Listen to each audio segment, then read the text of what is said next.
Assalamualaikum warahmatullahi wabarakatuh. Ada video Ustadz Adi Hidayat menyamakan atau bisa diartikan membenarkan saat ada orang Kristen, ketika ada seorang Kristen yang membaca Injil Yohanes pasal 3 ayat 16 dan Ustadz Adi Hidayat menjawab dengan surat Maryam ayat 31. Oke, kita pindah dulu.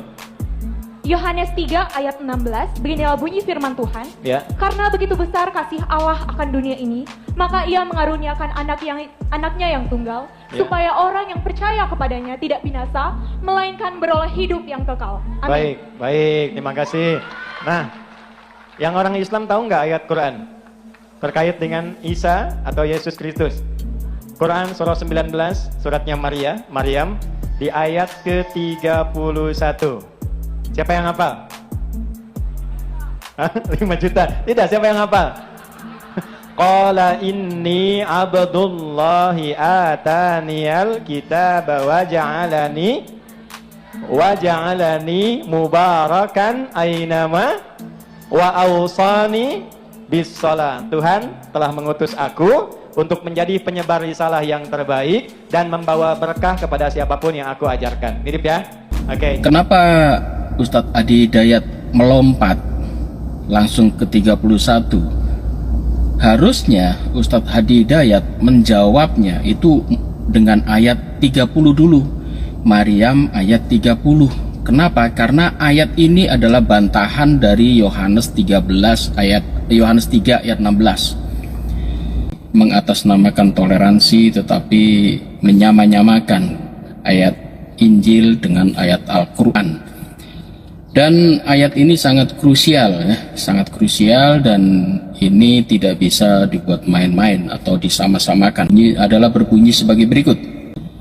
Karena begitu besar kasih Allah akan dunia ini sehingga Ia telah mengaruniakan anaknya yang tunggal, supaya setiap orang yang percaya kepadanya tidak binasa, melainkan beroleh hidup yang kekal. Ini diucapkan oleh seorang wanita Kristen. Surat Maryam ayat 30 yang berbunyi sebagai berikut. Berkatalah Isa, sesungguhnya aku ini hamba Allah. Dia memberiku Alkitab atau Injil dan Dia menjadikan aku seorang nabi. Sekilas dua ayat ini memang sekilas hampir sama, yaitu menceritakan soal Isa atau Yesus Kristus. Tetapi ada dua perbedaan besar di sini, bahwasanya ayat Al-Quran itu sebetulnya ayat bantahan terhadap ayat Yohanes 3 ayat 16, tidak sama sekali. Justru ayat di dalam Al-Quran surat Maryam ayat 30 itu membantah klaim di dalam Injil Yohanes pasal 3 ayat 16. Kenapa saya katakan ini sebagai bantahan? Karena di dalam kitab Injil 3 ayat 16 ini diartikan bahwasanya orang Kristen mendapatkan seorang putra. Seakan-akan ini Tuhan Allah mempunyai putra, dan putra ini disembah, dan siapapun yang menyembah putra ini akan tidak binasa, melainkan hidup yang kekal atau mendapatkan sorga. Tidak binasa itu berarti tidak masuk neraka. Hidup yang kekal itu berarti masuk surga. Di dalam Injil Yohanes 3 ayat 16 ini berbunyi, karena begitu besar kasih Allah akan dunia ini sehingga Ia telah mengaruniakan anaknya yang tunggal. Masya Allah, astagfirullahaladzim, nauzubillahi min dalik. Ini dikatakan Allah punya anak. Allah mengaruniakan anaknya yang tunggal. Ini harusnya dibantah oleh Ustadz Adi Hidayat bahwasanya Allah tidak pernah mempunyai anak, apalagi yang menyembah anaknya akan memperoleh keselamatan surga dan tidak binasa. Karena di dalam ayatnya, supaya setiap orang yang percaya kepadanya, percaya pada siapa ini? Bukan percaya pada Allah, bukan percaya pada Allah, tetapi percaya kepada Yesus sebagai anaknya itu tidak binasa, melainkan beroleh hidup yang kekal. Ini diartikan bahwa Yesus itu anak Tuhan, disembah, Kemudian yang mengikutinya, yang menyembahnya akan memperoleh hidup yang kekal, memperoleh sorga. Ini yang harus dijawab oleh Ustaz Hadi Hidayat sebetulnya. Jadi ayat Maryam 30 itu sebetulnya ayat bantahan terhadap ayat ini. Akhirnya Isa berkata, sesungguhnya aku ini hanya hamba Allah. Allah memberiku Alkitab, Injil, dan dia menjadikan aku seorang nabi. Ini bantahan. Kalau Yesus dianggap sebagai Tuhan, Nabi Isa dituhankan, disembah. Di dalam surat Maryam 30 ini membantah. Isa membantahnya bahwa ia adalah hamba dan ia yang dikasih Alkitab, dan dia ini adalah utusan dan seorang nabi, bukan seorang Tuhan. Jadi dua ayat ini sangat berbeda ya. Jadi kalau Ustadz Hadi Hidayat mengatakan ini ada persamaan di Al-Quran, ini bukan persamaan. Ini bantahan ini. 90 derajat berbeda, 180 derajat berbeda. Ini membantah klaim di dalam Alkitab bahwa Yesus itu putra Allah. Masya Allah, nauzubillah min dalik, Allah punya anak. Al-Quran tidak memperbolehkan Allah mempunyai anak.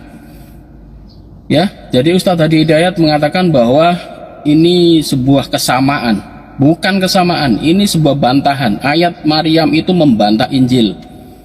Di mana Injil di atas yang dibacakan oleh seorang wanita, akhirnya dikasih uang 1 juta itu oleh Ustadz Hadi Hidayat, dan mengatasnamakan inilah keberagaman. Saya ingin tegaskan, dari Umri kita ingin memberikan inspirasi toleransi beragama yang tinggi, bahwa perbedaan keyakinan itu tidak menghalangi kita untuk semangat belajar, membangun hubungan baik, dan bekerja sama untuk mensukseskan kampus kita, demi negeri kita, dan demi kesatuan negara Republik Indonesia yang kita cintai. Inilah persatuan dan lain-lain itu beda ya. Kalau soal hubungan persaudaraan, hubungan kemanusiaan, teologi itu beda. Soal hubungan kemasyarakatan itu beda dengan soal agama, tidak bisa dicampur adukkan. Dan hanya karena di dalam Al-Quran ada menyebut Isa, Yesus, kemudian dikatakan oh itu sama ayat di dalam Yohanes 3:16 dengan surat Maryam 3, supaya video yang beredar tidak malah membuat muslim menjadi bingung bahwasanya ada ayat Injil yang sama dengan Al-Quran. Padahal di situ adalah seruannya adalah Allah punya anak, anaknya disembah, dan yang menyembah dia memperoleh hidup yang kekal. Wah, konyol. Ya, semoga Anda paham. Demikian dari saya. Mohon maaf jika ada salah kata. Wabillahi taufiq wal hidayah. Wassalamualaikum warahmatullahi wabarakatuh. Oke, kita pindah dulu. Yohanes 3 ayat 16, beginilah bunyi firman Tuhan. Ya. Karena begitu besar kasih Allah akan dunia ini, maka ia mengaruniakan anaknya yang tunggal, Ya. supaya orang yang percaya kepadanya tidak binasa, melainkan beroleh hidup yang kekal. Amin. Baik, terima kasih. Nah, yang orang Islam tahu nggak ayat Quran terkait dengan Isa atau Yesus Kristus? Quran surah 19, suratnya Maryam, di ayat ke-31. Siapa yang hafal? 5 juta. Tidak, siapa yang hafal? Qala inni abdullahi ataniyal kitaba wa ja'alani mubarakan ainama wa awsani bis shalah. Tuhan telah mengutus aku untuk menjadi penyebar risalah yang terbaik dan membawa berkah kepada siapapun yang aku ajarkan. Mirip ya? Oke,